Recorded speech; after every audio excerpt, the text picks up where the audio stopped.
Welcome back. Now let's learn about units that help to build responsive layout, relative units.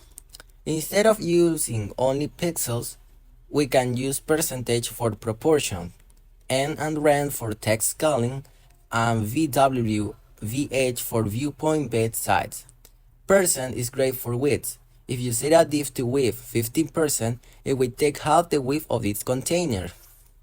M is relative to the font size of the current element, while rem is based on the root element. Rem is often more consistent for setting font size, and rem is the standard unit to set aside.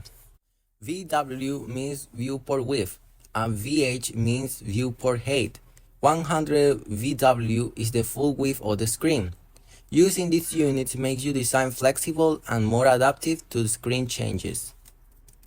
So I give you a homework. Try to make 3 boxes, one with pixel that is an absolute unit, one with percentage and one with rem, and resize the window to see the difference. So mastering these units will make your CSS more flexible and powerful. And up next, media queries.